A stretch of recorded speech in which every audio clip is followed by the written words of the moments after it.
तो इसलिए cooperative society को ट्रेनिंग स्कूल बोलते हैं, क्योंकि यहाँ पे सभी के मेंबर्स के इंटरेस्ट में काम होता है और यहाँ पे फ्रीली काम कर सकते हो, सभी मेंबर्स पार्टिसिपेट कर सकते हैं और एजुकेशन भी दी जाती है कि किस तरह से फ्रीली काम किया जाए, सभी मेंबर्स के इंटरेस्ट ओपिनियंस को कंसिडर किया जाता है। ठीक है, तो इसलिए ऐसे क्वेश्चन पूछा जा सकता है कि क्यों कोऑपरेटिव सोसाइटी को ट्रेनिंग स्कूल फॉर डेमोक्रेसी बोलते हैं, क्योंकि यहाँ पे डेमोक्रेसी जो है वो प्रीडोमिनेट सबसे ऊपर है, प्रायोरिटी दी जाती है डेमोक्रेसी को।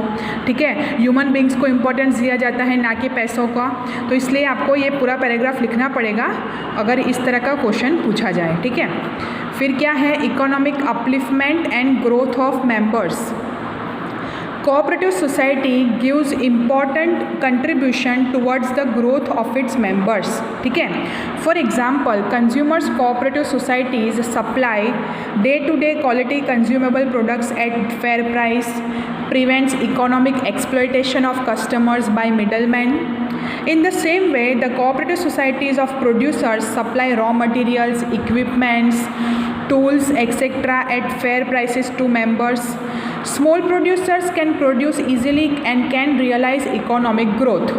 Cooperative societies have also achieved much progress in the fields like sugar, milk, leather, raw cotton. ठीक है, तो कई सारी सोसाइटीज़ में ऐसा होता है कि वो लोग रिजनेबल भाव पे सब जो डेली यूज़ के आइटम होते हैं जो मेंबर्स लोग दे पाए वो ख़रीद लाते हैं होलसेलर के पास से सस्ते दामों में और मेंबर्स के बीच डिस्ट्रीब्यूट करते हैं। तो इस तरह सभी मेंबर्स का ग्रोथ होता है और इकोनॉमिक अपलिफ्टमेंट होता है।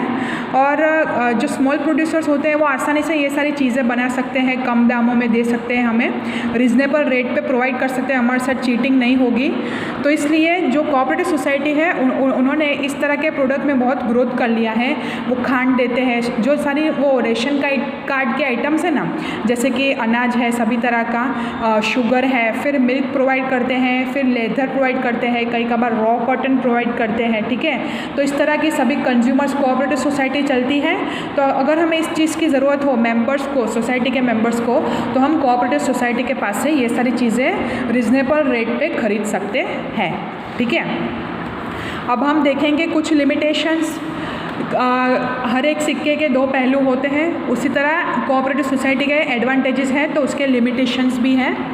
तो पहला वाला तो है कैपिटल का लिमिटेशन, क्योंकि यहाँ पे फोकस किसको किया जाता है, ह्यूमन बींग्स को, ना कि पैसों की कोई पड़ी नहीं होती है, मेंबर्स दे ना दें, कोई मेंबर कम दे कोई मेंबर ज़्यादा दे। ठीक है, तो it is difficult to raise large amount of capital. Limitation of capital because of low price of share. Cooperative society का शेयर है वो भी बहुत कम दामों में मिलता है, कई मेंबर गरीब होते हैं, कई कबार अट्रैक्शन नहीं होता कि हम कोऑपरेटिव सोसाइटी के परचेस करें शेयर, क्योंकि वोटिंग राइट तो क्या होता है, एक ही वोट मिलता है मेंबर को, हमारे पास शेयर कितने भी हो। अगर ऐसा होता कि आपके पास